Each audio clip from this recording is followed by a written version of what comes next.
So how do you not explode at the people who are really irritating you? Hey guys, John here, sitting here in the studio on a Saturday morning drinking my coffee. I hope you're finding your weekend well. It is rainy and wet here in Akron, Ohio. I got a comment on one of the videos that I would like to respond to because it really has larger implications for a lot of people. So let me just dive in and just read the comment and respond. So here we go. A major problem that I have always had challenges with my frustrations and how I show it. I've had challenges my entire life not showing people that they have irritated me, and it always makes me feel like an ass after I finally say something because it is explosive.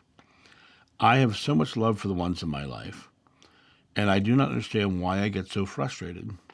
Hopefully this can help me strip away at what is at the root of this so I can free myself and allow me to be more open to the experience of loving without any conditions. When my partner died in 2006, it just got worse. I know he's in a better place, or I hope he is at least, assuming that any of this is real and I'm not just in a weird headspace. I'm trying, but I fail at this one every day. I know I'm not a victim to this. I just don't know how to intervene and stop this endless cycle of angst and anxiety. This is a perfect comment, because this is a direct comment about how we need to do things in the present moment. When someone comes up to us and irritates us or irritates me, I usually respond in an interesting way. I usually say, do you mean that you're this? Because when they're irritating me, there's something that they're saying that I'm thinking. So when they come up and say blah, blah, blah, blah, blah, and I say, do you mean that I'm the one? And all I'm really doing is I'm clarifying what they're actually saying. 9 times out of 10, they're not saying what you think they're saying. They're just saying things in a way that you're interpreting through the filters of your own experience. And all that experience is from the past. So the real key is to get very present with figuring out exactly what they're meaning in the present, because your filters of the past will always show you exactly what your past has shown you before. Your non-reactive nature in that moment and letting it build up inside you is because you are in that journey of your past experience and you didn't respond out of fear of this unloving thing that's being said to you. It irritated you because in your mind it was an unloving statement. So get very present. Somebody says something that sounds offensive to you, ask them if it was offensive to you. Ask them, are you saying that I'm the one? Tell them that you're just, I want to be clear about what you're saying here.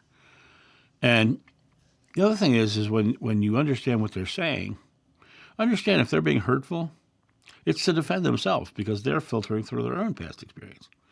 So 9 times out of 10, they're being hurtful because they're trying to grasp a hold of their own power and trying to be lovable, because that's what it always comes down to. When I look at this further, you believe that you're trapped. You believe I want to get to the root of this so I can free myself. Well, that's the belief that you're not free.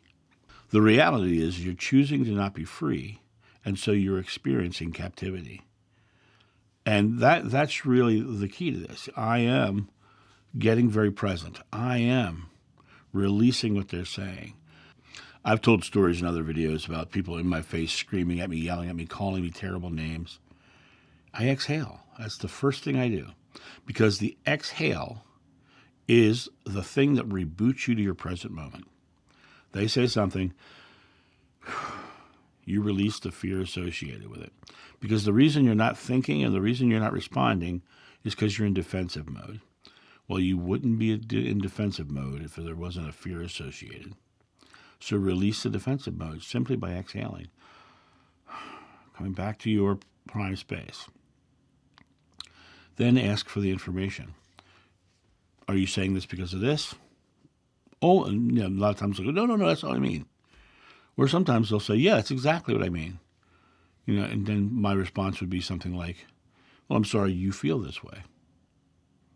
How do we solve this? Now, you'll notice I'm not giving them anything to feed off of except for how do we solve this? A lot of times, well, you need to change. What? Oh, okay. Okay. Well, I'm not going to. So can we continue on now? I just don't feed their junk because their junk is their fear-based junk, right? The reason it got worse when your partner died is because your partner was a safe place. Your partner was the representation of love for you. That was the place where you went back and you could be free and you could be in your moment of present moment comfort and safety. And so you lost the thing that made you feel safe. You no longer had a place where you could exhale. So what I'm saying is understand that you have the ability to exhale on your own without needing an external safe place. Next thing you say is, I know he's in a better place, or at least I hope he is. I can tell you from multiple experiences that not only is he in a better place, he's in a better place than you are.